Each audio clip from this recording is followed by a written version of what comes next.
And we are live. Welcome back, everybody, to episode 230. We have another great guest today. Stay tuned for our brief commercial from our sponsors.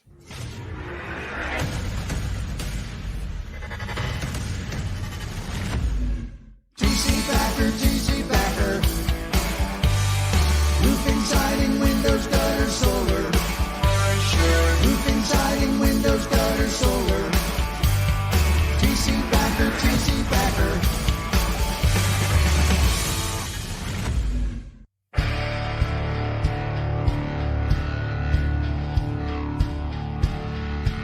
Welcome back, everybody. Happy Wednesday. Thank you for joining us on your lunch break. If that's what you're doing, Kim, you better be on your lunch break. If not, get your ass back to work. Just kidding. I appreciate you guys for tuning in every week. Thank you for sharing this to everybody back at TC Backer headquarters. This afternoon, we are in our Bluffton location, and I'm with my great friend, Mike Torrao, who's a beast, an animal. We were very fortunate to find Mike, and I believe that things happen for a reason. I think God puts people in our lives at the times where we might need them the most, even though we don't think we need anybody in our life. Yeah. I think God just kind of works out that way sometimes. And but anyhow, we're here.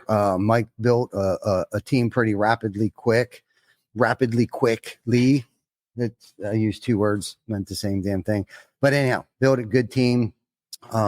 Super excited for everything that's going on down here. So, Mike T, what's happening, brother? How are you? I'm good, man. I'm good. Just blessed to be here. Excited to be on the podcast. Going through last 11 years of sales and training and figuring out what it's about and how to do things the right way, the wrong way, and everything in between.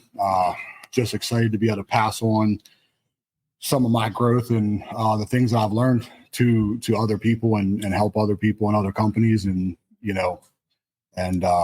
be successful. Most definitely. So, that's what it's about. I think you touched on a lot of good stuff there, and really where I believe it starts. And we had enough conversations and have nerded out on leadership and teams and building teams. And I think we're pretty much cut from the same cloth where we're builders, right? We build things.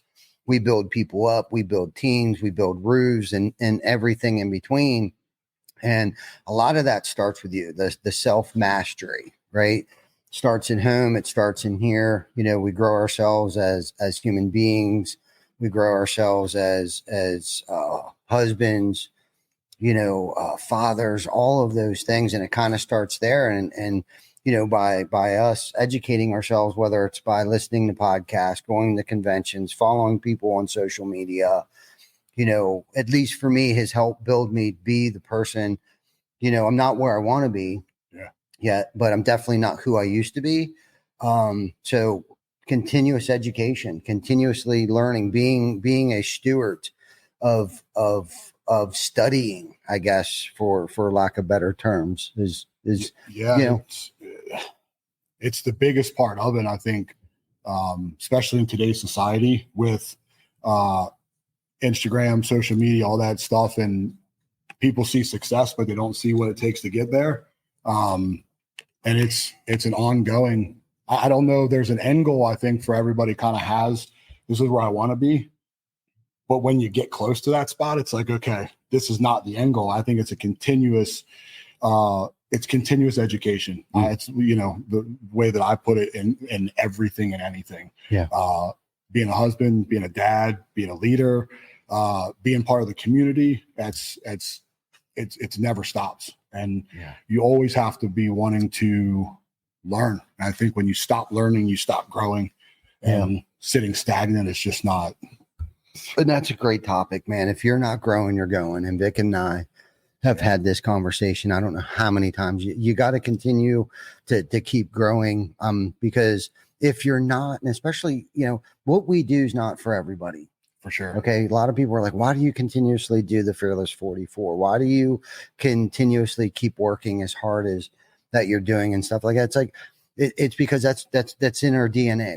We know there's something better out there for not just us, but those that are around us. And it's like, isn't I feel like it's our moral obligation to better ourselves so then we can better those around us. Like if I was that lump on the couch every day and Bedro Koulian talks about collecting Cheeto dust in my belly button, that's probably one of my most favorite lines. Like what benefit am I going to be to you if you're continuously dragging me along out of love?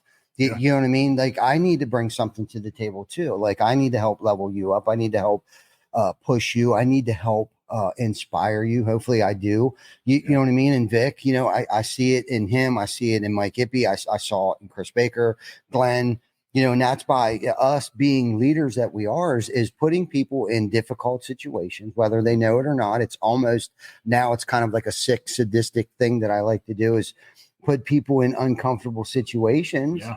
To figure it out. You're going to do good because we see something in them that they may not see in themselves. Yeah, and it's crazy because it's obviously years ago my goal was way different than what it is now, right? Mm-hmm. I almost got to a point to where I was just going to work a regular job. I had lived in a townhouse. We had some cars that were paid off, and we lived a pretty decent life, right? Yeah. And then I got into sales, mm-hmm. right? And I've never been a sales guy. I've been a roofer. That's just who I am, construction worker. Mm-hmm. And then I also saw what that gave, what opportunities came along with that. If you just work hard, and working hard, something I'm kind of used to and always do. So I was like, well, let's see what this does, and the growth and what that looks like. It's huge. And you got to continuously keep trying to get better, mm-hmm. And growing, putting yourself in uncomfortable situations, mm-hmm. And getting comfortable in uncomfortable situations makes being great, or at least trying to achieve greatness, pretty easy. Yeah. In the grand scheme of things. Absolutely. And I'm one of those guys, and I'm a lazy dude. Yeah. Like I would rather sit on the couch and do absolutely nothing because it's way easier. Yeah. But like you said, what do I have to offer my family? Yeah. What do I have to offer my community? Mm-hmm. I don't have nothing really to offer anybody. Sitting on the couch. Yeah. Sitting on the couch. Yeah. And like, there's nothing, what do your kids learn? Yeah. What skills are you giving your children? Yeah. At the least. Like we owe it to our community. 100%. You know what I mean? Yeah. I mean, the community, and especially let's talk about Bluffton for 1 second here. It's like they've accepted us. Yeah. Right. The locals have it. Well, you've been here a lot longer than I have. Yeah. But the community has accepted us. They allowed us to get a business license. The state of South Carolina has allowed us to get, licensing and all of those things. So now it's kind of like they gave us a chance. Yeah. Right. So now it's like we owe them to come in and create an economy, to offer not just a job, but a career path for people. Yeah. So it's like and that's just one of many things that we owe to society in itself. But I think there's so many people out there that are trying to take advantage of society. Right. And if there's anything that we say today that maybe encourage somebody to maybe get off the couch and knock the Cheeto dust out of your belly button, it's like you owe that to your family. Right. Yeah. First and foremost, to be the matriarch or the patriarch, whatever, your man, woman, husband, wife, like we owe it to each other. We owe it to humanity. Yeah. Right. Like the country that we live in today, and I'm not going to try to get too far out in the weeds on this, but like the country that we live in today, there's so many opportunities that for us to, like, nobody said that we couldn't buy a truck, put a ladder rack on it and go out and start knocking doors. Nobody said that we couldn't do that. Right. And it's like when you were introduced to sales, because I too was a roofer my entire life, almost 30 years. I've been a roofer. Right. And that's a whole other topic that we could talk about too. But the roofing industry in general has just been so good to me. And I think, when we were writing our core values out, one of the things that we talked about is, community, faith, family. And then we took it one step further. What impact are we having on the industry as a whole? And when I talk about industry, I'm talking about distribution. I'm talking about manufacturing. I'm talking about those that work for us, our community, the community that accepted us, right? We owe it to them to turn out a good product, right? Using good products, the top end products, offering financing, all these things. Like, we owe it to our communities. We owe it to our industry to change the industry and make it a better place than it was when we found it. Yeah. Yeah. I think that's, I mean, you touched on something there, like just making things better, or trying to leave things better than you found it. You know what I mean? And that goes for really everything. And me watching like Andy Frisella, the way that he runs his company, like they don't have a cleaning staff. That literally that we're trying to leave it better than we found it, wiping sinks down. It starts with the small, minute things, right? And I think industry and you know, this industry is, even in the 10 years that I've been selling and I've been part of the roofing and construction industry for 25 years, has changed massively. And it's in one of those spirals to where it's like, let's take it back to the way that it was, like old school, which was tough. Like when I came up in construction, it was tough. Like, dudes were tough, right? And it's, let's get away from the salesy and let's really just care about our customers and care about what we provide them. And I think that's the most important thing. And I think that's what a lot of in this industry got away from. You know, we're going to go in and we're going to lock in deals. We're going to sell. We care about the money. And I found through this whole thing, it's just like where my mindset has changed. Like, yeah, I mean, we got to take care of our families. And obviously you know, there's dreams and goals and admirations I've had since I was a kid that got me into doing what I'm doing. But that's not really the reason why I'm doing what I'm doing. Not anymore. No, like you may have, and I talk about this, you may have gotten into it for all the wrong reasons, but you stuck around for all the right reasons. Yeah, definitely. And I don't ever give him any really credit. I've worked with John Paramore a little bit, and man, he grilled me one day, and I've never really, my wife knows about it, but I've never talked to him about it. But he's like, what are you doing this for? And I'm like, oh man, I got to pay bills. I want a house, blah, blah, blah, the normal things. Right. And he was like, no, what are you doing? And I got upset. I was like, dude, like this is BS. Like I'm not doing any more of these calls. But I had to go back and sit and think about what he was talking about. And it has changed my perspective of life and what am I doing here? Like, what is my purpose here? Whether it's in this building, if it's in my house, if it's in this community, if it's on earth, whatever that looks like. And that is something I've never thought about before. Like what's my purpose? I love helping people, right? So I've gone through 25 years of learning, 10 years, 11 years of learning sales. I want to give people that don't think that they have the opportunity. You like to put people in uncomfortable situations. And we've talked about this many times. People come in and I like to talk to them about their goals. They think they can get here because it's normal, right? But what if you can push them to become here? And now they're unlocking parts of them that they don't even know. And they're like, you have the potential to open a key and in some aspects create a monster when it comes to this kind of stuff. But nobody pushed me. I had to push, but I'm just like, we're capable of so much more than society wants us to believe. You know what I mean? Like, absolutely. And that's just the part of what I really love doing. Yeah, me too. And I think, you know, when I said earlier that we were cut from the same cloth, that's exactly the point that I was trying to make. The way that we think and the way that we view the world today is definitely our align on so many different facets in our work ethic. And I think that's why we gel and why we're going to make such a great team. But Tina, who's in our audience today, she was, we were talking about, you know, coloring books and stuff like that. And like, I heard this someplace. I wish I could say that I made it up myself, and I'm sure I probably won't say it or interpreted it the way that it was meant to be interpreted, because I tend to interpret things a little ass backwards. But, you know, with coloring books, like, I think society has conditioned us to stay within the lines, right? Like, even when it comes to a coloring book, right? Like, you got to stay in the lines. And it's like in school, if you didn't stay in the lines, you weren't very artistic or whatever, they graded you poorly. And it's like, you know, and maybe today's a little different than it was when I was in school, but like now that shit's art, right?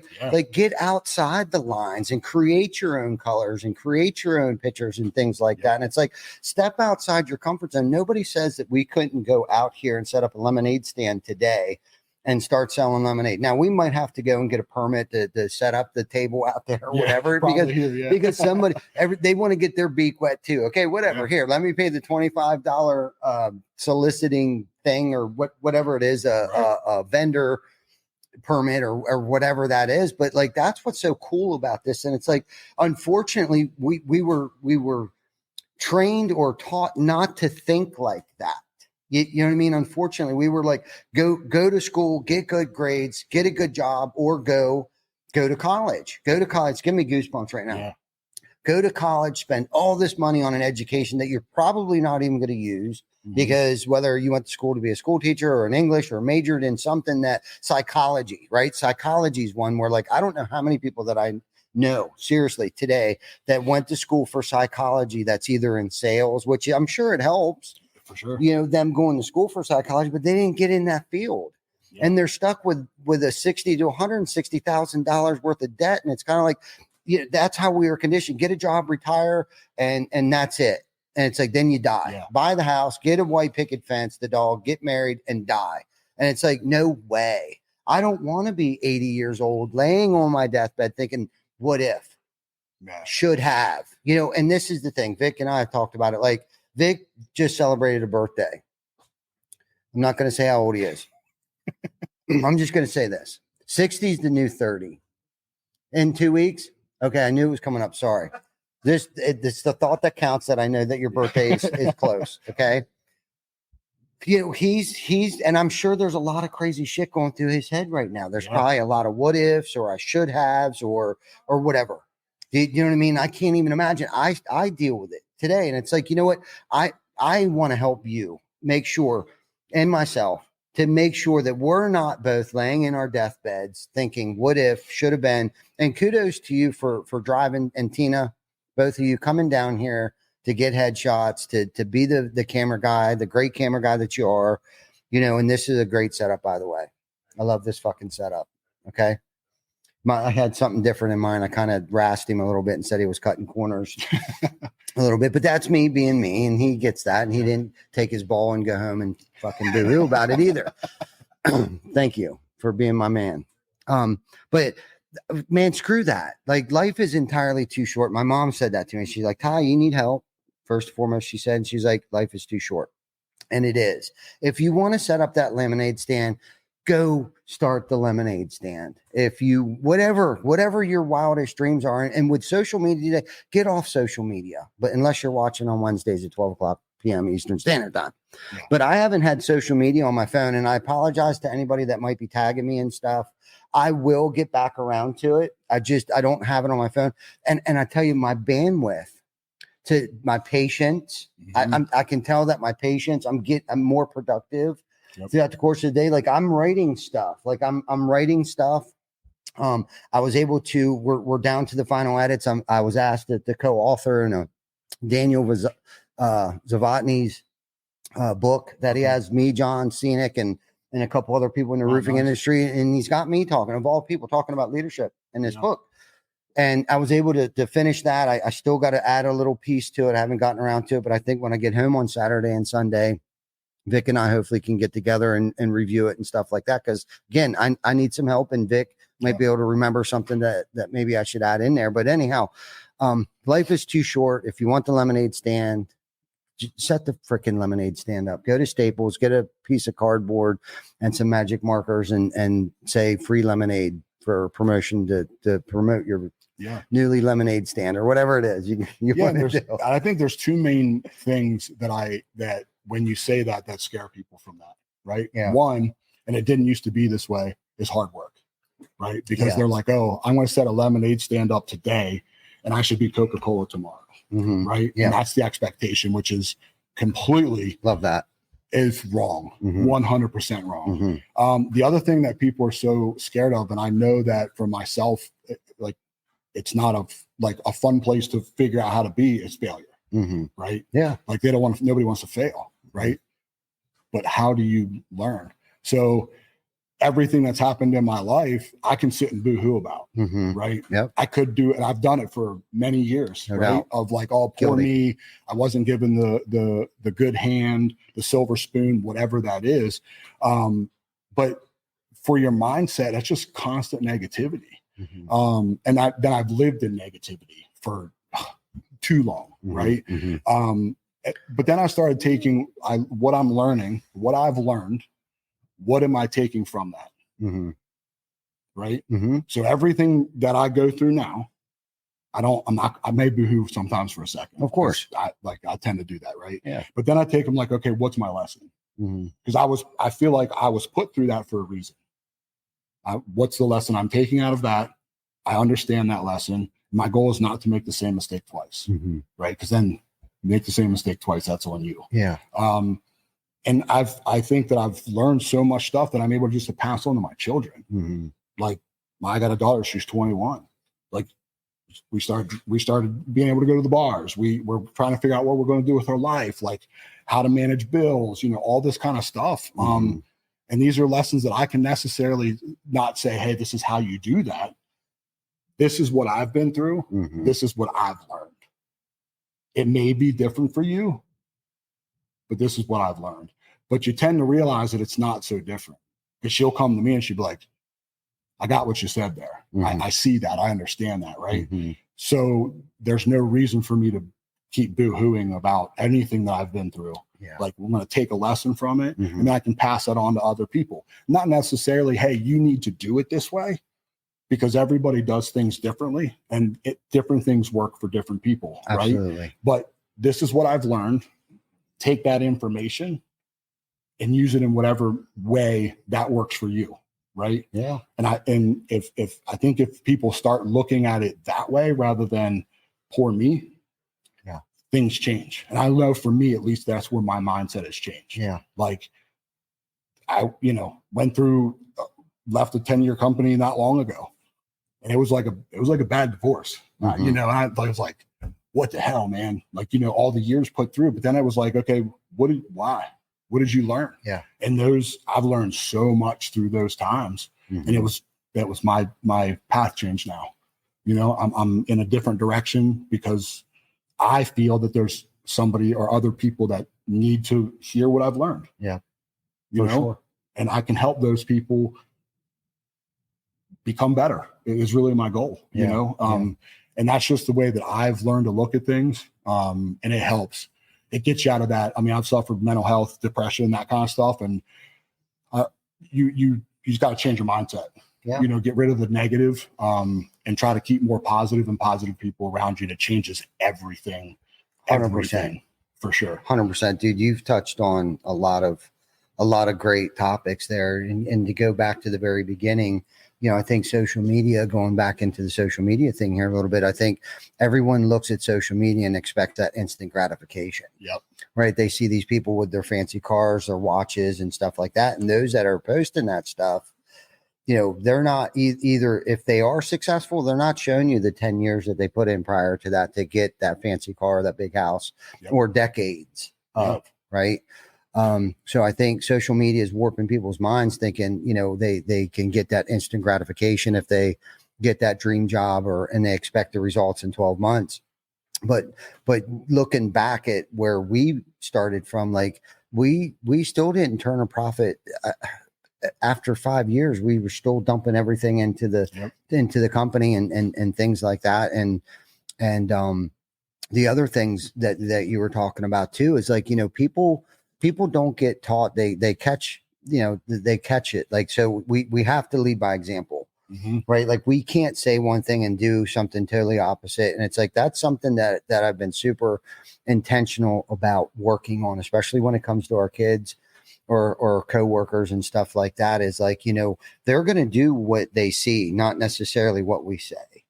Yeah. You know what I mean? So if not that we can't share experience, strength, and hope with them, and like, hey, I've done it, I can tell you exactly what not to do. Okay. Like, you were talking about your daughter. It's like, I don't know if this is the right path for you, but this has been my experience. But more importantly, she's looking at you on what you're doing today. Yeah. You know what I mean? How you're handling business and conducting business, and how you're treating, Jamie, you know what I mean? And that, like, if you're treating Jamie poorly, then she's going to think women should be treated poorly. 100%. You know what I mean? Down to our youngest kids up to our oldest kids. And I've been through that. It's like when Jacob, I was 17 years old when we had Jacob. Okay. I moved to Florida. You know what I mean? Like I was in so much trouble. I was the worst father that a man could possibly ever. I mean, it's quite frankly, it's embarrassing, but I don't beat myself up over that because my mess has now become my message. That's it. Right. And Jacob's old enough now. He's an entrepreneur. So going back to when I did have the opportunity after I got my stuff together and brought Jacob into our household, which was 15, 17 years ago, maybe going back a little further than that, I started to get my life together, and those things that I tried to, teach him along the way that he was very resistant at first, but some things have stuck by me just continuously to be consistent on how I live, how I treat people, my work ethic, all of that stuff. I see that in him, whether he's identified it or not. I see it. Yeah. In him, like the hours that he puts in and the business that he's built and is building right now. It's kind of cool to have him call me up and ask me questions today or say, aha, it's taken me 20 years, but I get it now. Do you know what I'm saying? Aha moment. Yeah. You know what I mean? But they're catching it. Yeah. You know what I mean? They're watching, they saw it, they see it, and that's the same thing that goes into anything, that we do, you know what I mean? And going into, how we do anything is how we do everything. Yeah. You know what I mean? Which kind of solidifies everything that we're talking about. It's like, and this is the thing, we're not going to be perfect. We're going to make mistakes, but it's how we deal with it when we do make a mistake. If we say something dumb, we make a bad call, whatever the case might be, it's how we deal with it today. Or do we owe an amends? Yeah. Promptly owing an amends. You know what I'm saying? Don't drag that out, because I can tell you this, I don't like to feel uncomfortable unless I'm putting myself intentionally into an uncomfortable situation.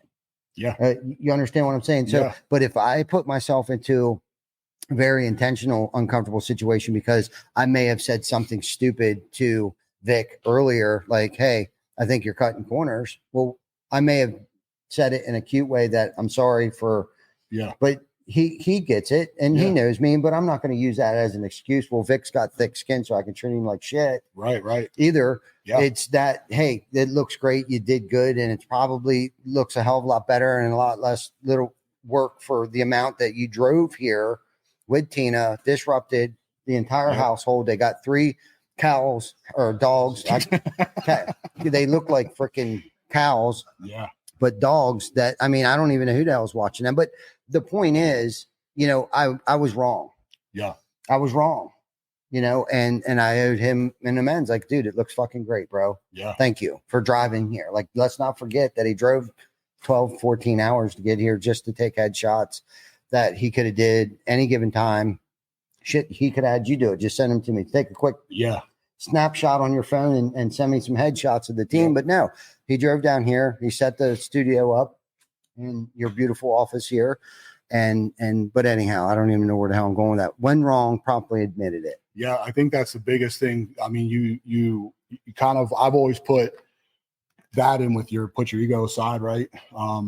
And get the ego out of it. And when you do stupid stuff, and you're going to, and I'm huge. I run on fire at a high level, like on fire all the time, and I tend to sometimes not think before I say something. Mm-hmm. Unfortunately, Jamie's usually the brunt of that, just because of our conversation in our home.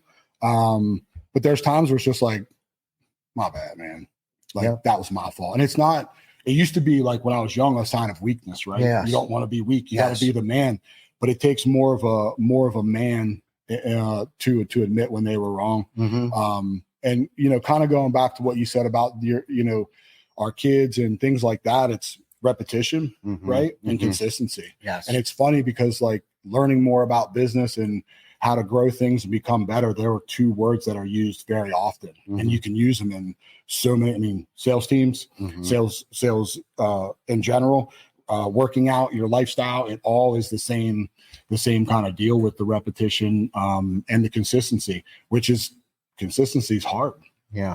Some people, discipline, having the discipline to remain consistent, you know what I mean? And then like sales with me, learning my pitch, the way that I sell, right? It's not the same every single time. Yeah. I kind of read the customer, Yeah. right? Yeah. And I go with their flow and I just kind of roll it, that direction. But when I go meet a customer, I'm almost saying the same thing every single time. And I've gone and like talked to people and I'm kind of over here thinking about something else because the repetition, it's muscle memory. And it takes only repetition to do that. Yeah. And I think that's what makes some of the great salespeople and great people that I've kind of run into and watched their podcast great. Mm-hmm. You don't become great tomorrow. Yeah. Some people get to great faster. Yeah. Right. Yeah. In certain areas because they just have that thing. I know when I started sales, I was not anywhere close to the best salesman. And I knew that and I had to accept that. Mm-hmm. And that was, you said, of not being perfect. And that was something for me that was difficult. Why I could look in the mirror and accept that I wasn't perfect.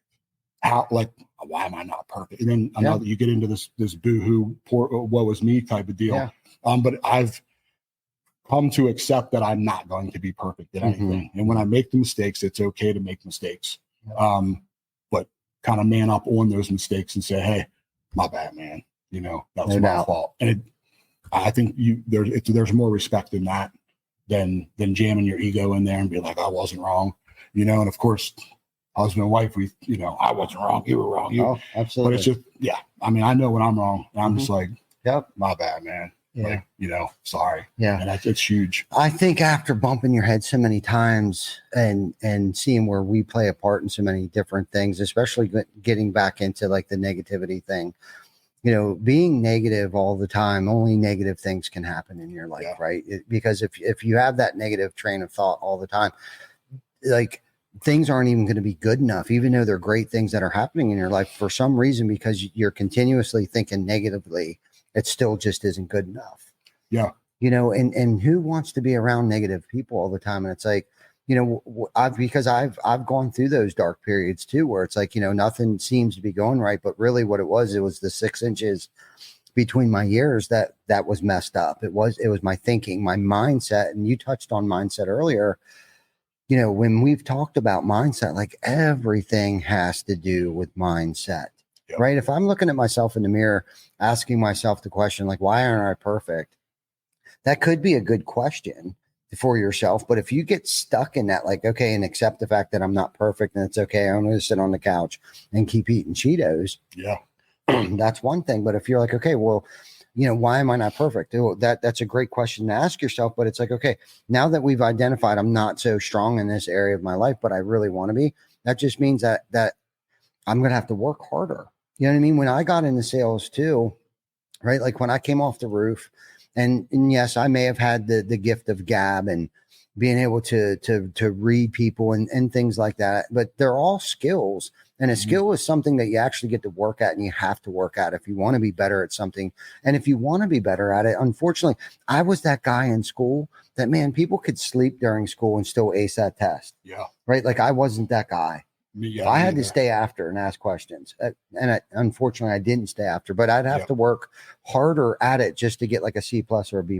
Yep. Right. And I know that about myself, especially when it comes to certain areas. Some things I can pick up very quickly. Yep. Other things I can't. I have strengths, I have weaknesses, but if I'm weak in an area that I know that I need to excel in, okay, then I gotta order the book. I gotta watch the podcast. I gotta take, certain actions in order to become better at something. And typing was one thing that I wasn't very good at. I'm still not very good at, but the more that I do it, if I spend 15 minutes a day doing it, right, opening up my laptop, replying back to emails, at some point in time, I'm going to get better at writing emails. I'm going to get better at typing in general and learning the keyboard and the different things that the keyboard does and stuff like that. I'm not good at it, but you know what? Tam is. Yeah. And putting the ego down and asking Tam, right, who's recently become my assistant, she's got a lot of strengths that I'm not so good at, and to humble myself enough to know that, but surround myself around that person that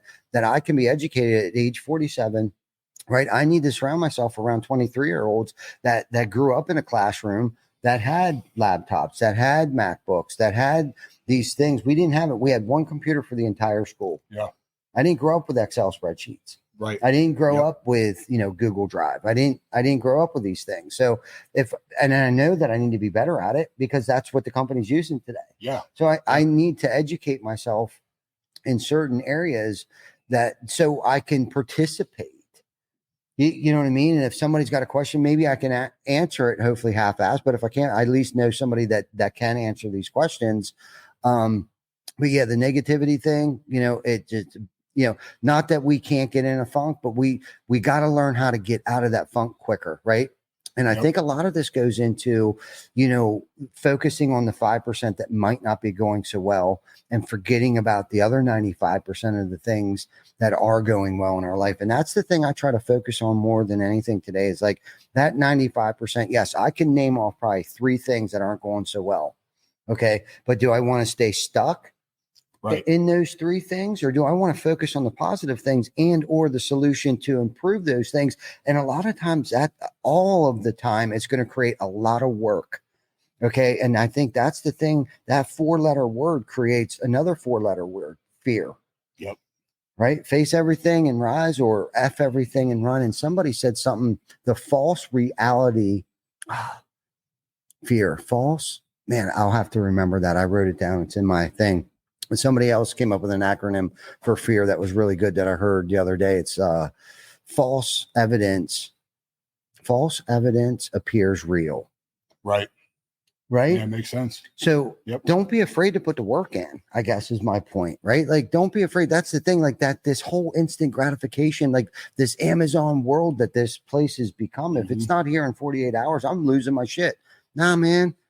Sometimes overnight success happens 10 years and 1 day later. Yeah. Like literally it's taken 10, 15 years. And Vic, I think you posted something in here, like fail forward. The only time that we're going to fail is when we actually quit. That's it. Quitting 5 minutes before that miracle happens, man. My stomach, dude, I've worked on my abs. Dude, I don't even know how long. Like seriously, but I hear we were talking about ab exercising, but I am no expert in working out. Okay. I can tell you how to eat a whole bag of Cheetos though. Cause I love me some Cheetos or them fire fries, Andy's. God dang it. I love them things. Okay. And I wonder why my gut, and one of the things about habits that I quit is to stop snacking in bed. But I don't drink. I do hit a vape. I do have one vice that I've been working on. That's nicotine. Been trying to kick it, but and I don't want to say, oh, boo-hoo, Ty doesn't have any outlets. Okay. I exercise. Okay. That is definitely a great outlet. In my life, but working on, I'm not going to give up on my stomach. I too want to be that 50-year-old guy with a 6-pack ab. And my goal is at the end of this, and I said this the other day, and I'm sorry, I keep rambling on here, but there was a reason why I didn't go live the other night, six days ago, because there's still more work that needs to be done. Right. Getting into those things where it's in those moments where it's this is the worst thing I think it's ever happened to me. How many times when I thought that has it turned out to be the greatest thing that has ever happened to me? And dude, I was beside myself that morning when I realized I didn't go live. I thought, and I dropped a couple F-bombs. I'm standing on the scale because I'm reviewing the 95% of everything that's going great in my life. And I'm on the scales and I kind of review yesterday and I'm reviewing today. What do I got to take care of? And getting myself jacked up. And then all of a sudden I'm like, oh my God, I never went live last night. And dude, the wind just came right out of my sails. Yep. And I was almost like, okay, I'm going to go live and tell everybody I quit. I failed. Yep. And I was like, no way, dude. No way. Here we are, day 7, which I didn't go live yet. And Corey, God bless him. And I said this last week, I think, Corey was trying to co-sign my shit. He was like, well, that was Wednesday, right? That was yesterday. I was like, yeah. He's like, well, you went live. You did your Beyond the Tool Belt. I'm like, I know. I love you. Thank you. Yeah. But that wasn't my intentional 2-minute live. Right. You know what I mean? And again, however you want to look at that 2-minute live. Yes, it's uncomfortable. A lot of times I have no idea what I'm going to talk about because I'm tired. I feel like I'm repeating myself, all these things that go through my mind. But what it comes down to, it's actually for legacy. It's not for me. Yeah. The 2-minute lives aren't for me. It's when I pass away, my friends, my family, my children can go back through my Facebook feed and listen to me. Yeah. And plus impact. Hopefully I can influence or encourage someone to want to do better or step outside their comfort zone. But more so, the 2-minute live is for legacy. Yeah. It's one of the things that we're trying to stretch our mind. We're working on our legacy, obviously, personal development and physical appearance is basically the gist in a nutshell of the Fearless 44 in a nutshell. Like, I know it's annoying to some people, and I'm sure they get tired of listening to me say the same thing over and over and over each night. It's tough. Yeah. Like, when I can only talk so much about whatever the hell it is that I talk about all the time. And I apologize for that, but it's a challenge that I've accepted to help push me outside my comfort zone. Like you talked about earlier, it's like we put ourselves in those uncomfortable positions. So then when our outside environment, because I like to think that us sitting in this room today, we make an impact on our outside environment. We don't let our outside environment contradict or conflict with how we feel. We try to impact and change the environment that we're within. Okay. And I forgot where the hell I was going with that. Shoot, my mind. Legacy. Legacy. I still forgot. I felt like I was going down a pretty good rabbit hole there for a second. But the outside environment, right? That what we're bringing to, the atmosphere. We talked a little bit about it. I still can't remember what the hell it was that I was going to say, but I felt like it was going to be pretty good. Impact us. Like we want to impact the environment and not let the environment that we're the outside elements affect the way that we're feeling. I think is what I really wanted to say is that, shoot, you're gonna have to take it from there. Yeah. I mean, I get what you're saying for sure. Social media, news, like we haven't had TV in our house, cable TV for, I don't know, 5 or 6 years. We do like some Netflix and things of that nature, but I can't live like that. Mm-hmm. Like I can't live because it's just constant negative. And I'm in a person now to where like I know if I live in that negative circle, I'm going down a spiral that nobody wants. I don't want to go down. My family doesn't want me to go down, so I stay away from that. And it's huge. It's huge. We try to do it with our children as well. Like, what are we watching? Like what are we paying attention to? Like, let's do some positive things. Right. And it was funny that you were saying about like doing work. Posey sent me this Alex Hermosi thing the other day. And I don't remember exactly what it was, but I watched it. It was a short clip and I'm like in caps. I'm like, just do the fucking work. Yeah. Like, and people complicate and they try to reinvent the wheel when they want to do anything, right? Just do the work. And like you said, the work you're putting in now, 60, 90, 120 days, 2 years, you're going to start seeing that. But if you stop doing the work, that's going to stop as well. Yeah. Right. And every time things go bad for me or something doesn't go right, I'm like, okay, did I stop something? Yeah. Like what work did I stop putting in, whether it's work on myself, whether it's work here at the office, whether it's work, whatever it is, what did I stop and what do I need to keep going with? Yeah. You know what I mean? For sure. And letting the outside influences, like you said, just pay attention. Don't pay attention. I think there's certain things you have to know. Like we got to kind of know what's going on in the world a little bit, right? To prepare for the future. But you can't let 95% of the constant crap ruin your whole life because it's just crap. It doesn't make a difference. And I feel like that's what it's kind of put there for. Yes. And you got to get outside of that to know what you can really accomplish. Yeah. Like for real. I love you know what I mean? Like it's the biggest part of if people start to realize what they're actually capable of, things in our whole world would just change, open up like ridiculously. Yeah, for sure. And I think what I was trying to get to, alluding to is that there was a reason. It's like the work that you're putting in today is preparing you for the work that's about to come tomorrow or 3 weeks or 6 months from now, right? And putting ourselves in these uncomfortable positions now and stepping outside of our comfort zone is really only preparing us for those outside elements that this is where I was going with this, that like there's things that are just out of our control. Yeah. That life sucks at times, right? People pass away, there's car accidents, dogs die. whatever it is. But the adversity that we're putting, the scrutiny, the punishment that we put ourselves through, basically, because it's punishment. Working out is we're breaking ourselves down to build ourselves up. Think about that. You're tearing your muscles to become stronger later. Yes. And life is the same way. If we continue to put ourselves in these uncomfortable situations and positions that are having good impact on ourselves and those around us, when those outside elements decide to show their ugly face, we're going to be able to handle them so much differently and better. And like you touched on earlier, we'll actually be able to learn from that. Yeah. How could I avoided that? Or I'm going to be able to deal with it better. I'm not going to let it destroy me. Because if something negative happened back years ago, I would let it ruin my day, my week, my month, my entire year. Oh, yeah. Because if your mom passed away, you would be an asshole like I was for the next 10 years. Yes. Or whatever the case might be, or excuses that we live in. Yeah. And those broken promises that we make to ourselves. Right. That's where because that's the thing. Think about it. All these promises that I'm going to have a 6-pack ab.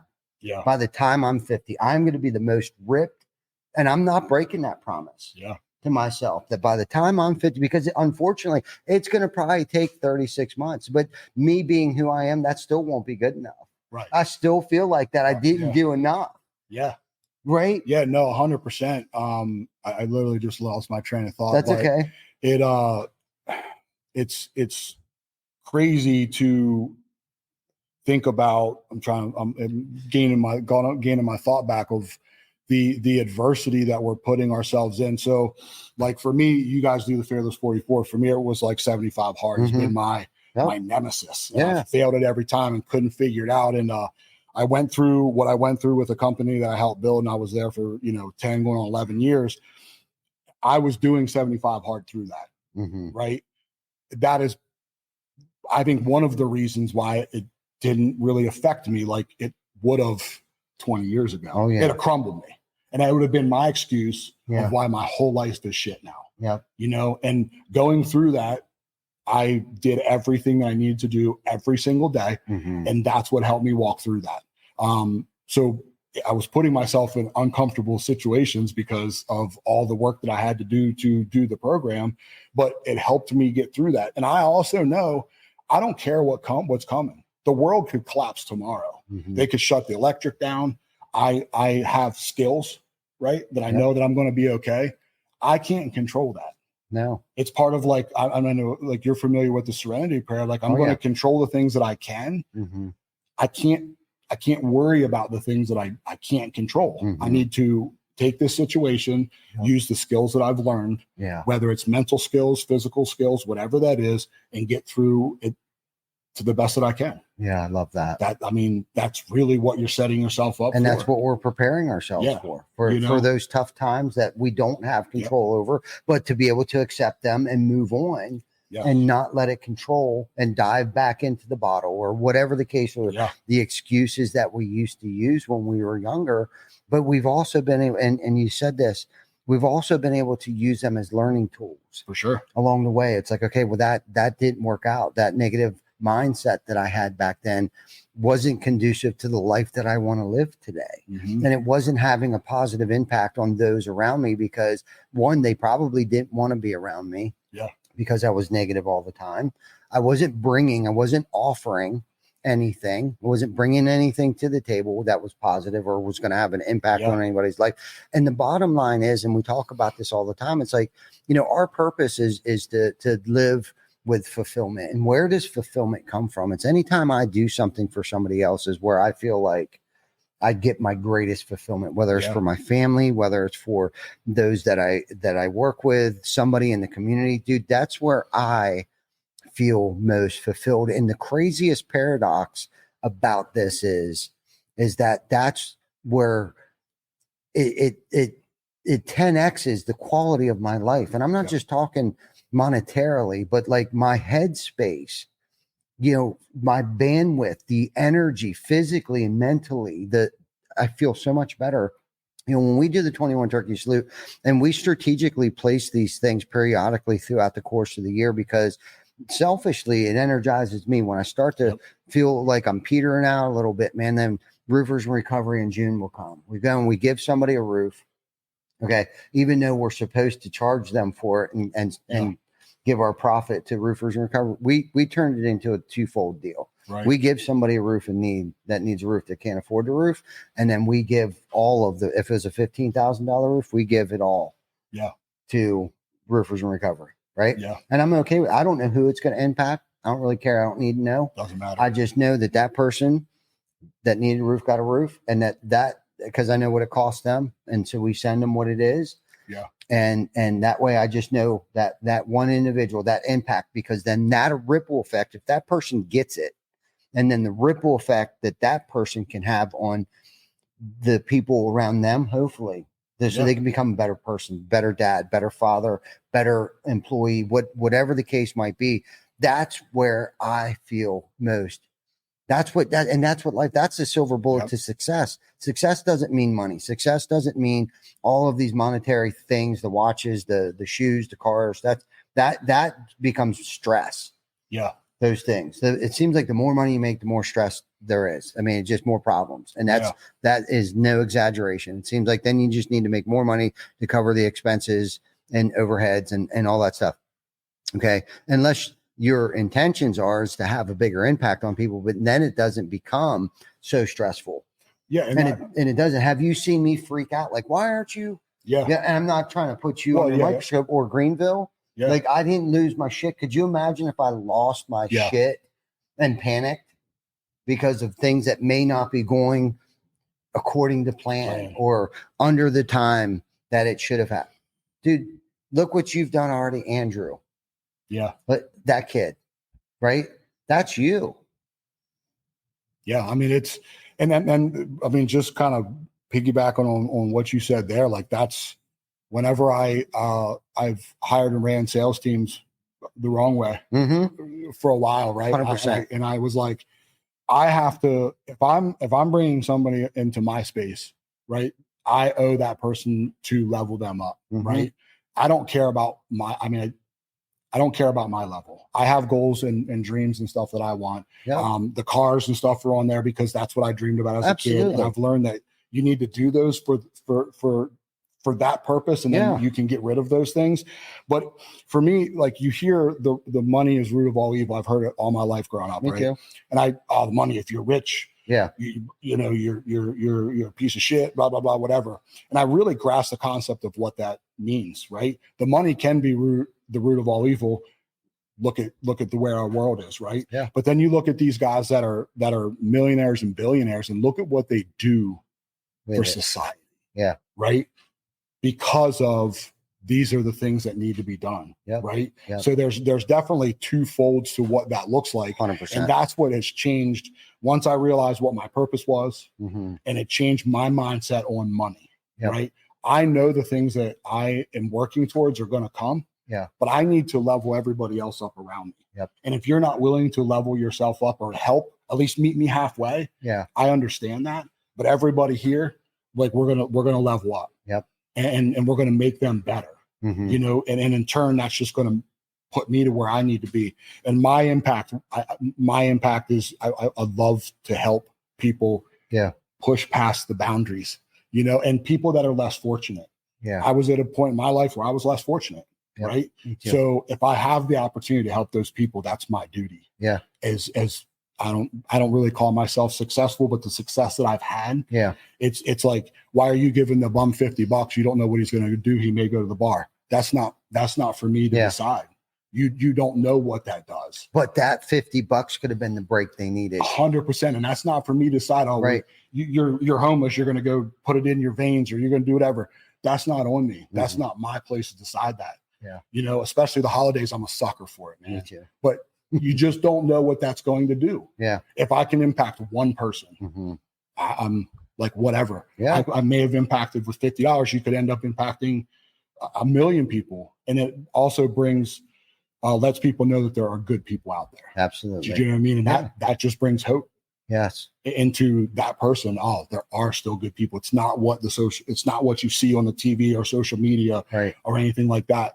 And I think that's huge. And I think that's what our society as a whole, family, community, business, I think we all need, most people just want to know that you care Yeah. Right. Yeah. And with like, I know my team or any team that I'm a part of, like I genuinely care. Mm-hmm. I care about when you sign on to me, your family signs on to me. Yeah. If you can't pay your bills or Yeah. you can't do these things, that's a failure on my part. Yeah. You know what I mean? So like I co-sign, I'm signing that with you. I'm going to help you, at least learn as much as I know, but I'm never going to cap out because I'm going to continue to keep learning and continue to keep getting better. So I can keep continuing to bring people with me and level people up as well. Yes. And that's really my whole mindset. And that's where it's at. Here. That's where it's at. That's where it's at. Continuous education, continuous learning, continuous growth. Right. I mean, because like we said earlier, I'm not who I used to be, but I'm not where I want to be yet either. And that's a good mindset to have, that I do know there's a lot more that I have to learn. And one of the reasons is so we can continue to keep leveling people up. 100%. Keep bringing them up. And like you said, it's tough. If you can at least meet us halfway, right? Well, we unfortunately, we're going to have to, I hate to say this, but cut ties and focus our time, energy, and resources on those that want it. Yeah. You know what I mean? But you got to put the work in. We can't just keep giving and giving and giving and giving and giving. And I'm not saying you don't give the less fortunate guy on the street a $50 bill. I'm guilty of it too. Yeah. I'm a good tipper. Yeah. I tip good, probably ridiculously. And it's not because, hey, look at me and this is the size of my job. Sure. It's not like that at all. Yeah. Especially in the hospitality industry. I grew up in the hospitality industry. I watched it kill my mom. I know the amount of hours that waiters, waitresses, bartenders, cooks, chefs, I know what goes on and how hard it is, especially dealing with the general public and the hours and the amount of time you spend on your feet. I respect that. Yep. I respect it. And this is the other thing too. It goes into sales. Like, did they add value? Right. The waiter, whether they know or not, bartenders, they're salespeople. They should be working for tips. For sure. Right. Because we know their paycheck's probably not cutting it. Yep. You know what I mean? At least in the state of Pennsylvania, I think most waitresses make like $2.35 an hour, really something like that. So like they're working for tips. And I'm not saying I tip based upon if it was a horrible service. Yes. If it was horrible service, but that's up to me to bring it to their attention. Like, hey, I don't like something. Right. Maybe they don't know. Maybe they don't know they're doing something. You can't wrong. change something if you don't know. Yeah, exactly. But I tend to tip well because I know what they're doing. I know what it's like to have to suit up, show up, clock in, clock out, all these things. And the amount of hours to make $2.35 an hour. Here you go. Here's a $25 tip. I know my meal was only $75 or $50 or whatever it is, but and I don't even say here or wait around for it. I try to like hide it. Like the other day, I think it was yesterday, the guy didn't know I paid because I didn't want it sitting. So I put it under the receipt, stuck it in the clipboard, and we walked out. And he was kind of looking at me weird, like kind of like, hey, where are you going?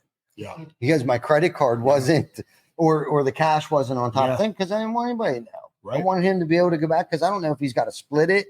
Yeah, you know what I mean? Right. And maybe if I could sneak one in on him real quick, like here, keep the 20 for yourself. Yeah. You know what I mean? I was like, no. And I kind of hand gestured and he lifted up. He was like, oh, okay, thank you. Yeah. And I left before because I didn't want to see him feel awkward or anything like that. So I just kind of left. But I'm sure when he got inside and he looked at it, hopefully it made his day because we don't know where anybody's at in their world. He might have needed that $20 bill to put gas to get to work for the rest of the week. Who knows? Yeah. And if you were given that opportunity to be successful, right? You were given the opportunity by the grace of God. Like you need to do something with that, right? 100%. It's not just a flex. It's not, I know a lot of guys, like I remember when I got my first Rolex, I didn't wear it. I was embarrassed. I was like, because I didn't want to be this looked at like this egotistical guy. And it took me a long time to like, they're like, dude, where's your watch? And I'm like, I'm under the table with it and things of that nature. Yeah. Because of like, I didn't want to be foreseen. I know guys that drive Lambos and things of that nature. And the greatest thing to me is like, we love when we go somewhere and they let the little kids in, right? They let a little kid in, start the car up, do these things, being able to tip, big. I know, like, sometimes during the holidays, like if we order food or we go somewhere, like I'll throw somebody up, 100, like, or whatever. And it's not a flex, right? It's not look at me, right? It's a, hey, I don't know what your situation is, Yeah. but this could possibly help you. And maybe that person doesn't need it, but maybe somebody they know does. 100%. Right. And now they're able to help that person. Yeah. Right. And that is, I think anyway, is the key to success. Yeah. You know, hard work. Yeah. And then when you have the opportunity to help people, whatever that looks like, Mm-hmm. make sure you do your best to help that person. Yeah. And we talked about meeting halfway. And the funny thing, like where I learned that was through addiction. Yeah. Right. Like if when I'm an addict, if I'm not ready, Mm-hmm. bro, you can't tell me anything. No. But when I'm ready, I change that. Mm-hmm. Right. And Yeah. that's where in my head where I'm like, all right, we need to, if you're willing to put in as much work as I am, I got you. Yeah. Right. I got you. Yep. If you're not willing to do that work, there's not a whole lot that I can do for you. Yeah. You're not ready. But when you're ready, Mm-hmm. come see me. Yeah. Because I'll help you in whatever facet that I'm able to do. You know what I mean? Yes. And that, like, everything that we're talking about, and it's crazy that you learned those things Mm-hmm. through one of the hardest times of my life. Oh, absolutely. Right. Yeah. Like it's weird how that stuff works. Well, and that comes with empathy too, because Yeah. I've experienced it. So you sympathize for someone, right? And it's like, you know what that feels like, man. And that, Yeah. and if you go back and it's like, you know, that one person just gave me that one break. You know what I mean? And I'm hoping to be that person to give that individual that one break that they needed, that one shot, that one Yep. grasp at something. Like, you know, if I just would have gotten that, you know, that $50 bill at the right time, so I could work an extra 3 hours that week or whatever the case might be. Yep. You know what I mean? And it's like, I don't know how many times people have given me chances, but it was that one time. Yeah. That one time where finally I thought it was a good idea, because this is the Right. deal. It's never a good idea until we think it's a good idea. That's right. That's right. And it all really just goes back to mindset. Yes. It's all about your mind.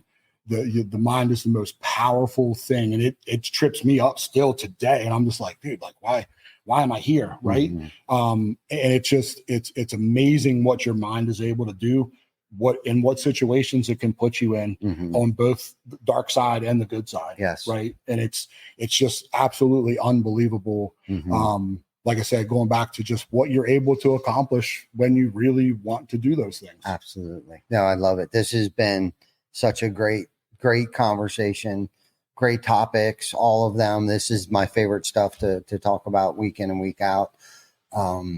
We are at our hour and 4.5 minutes into this. Is there anything else that you want to leave everybody with before we get off here? Little nugget you want to drop? Yeah, I mean, really for me, it's just get out of the mainstream, man. I know we've all had dreams as we were little and growing up, and I want to accomplish these things, right? And now is the best time to do that. Mhm. It doesn't matter what it is. It doesn't matter how old you are, where you are in life. Start today. Right on. And it's going to take work, but as long as you're willing to put in the work, you'll get Mhm. there 100%. It'll happen. Just don't ever give that dream up, No whatever doubt. it is. And I know it sounds cliche, but it's the truth. It is. And I think it's all of us sitting in this room today is a perfect example of, you got to put in the work. That's it. Don't give up on your dream, put in the work, and don't be afraid to color outside the lines.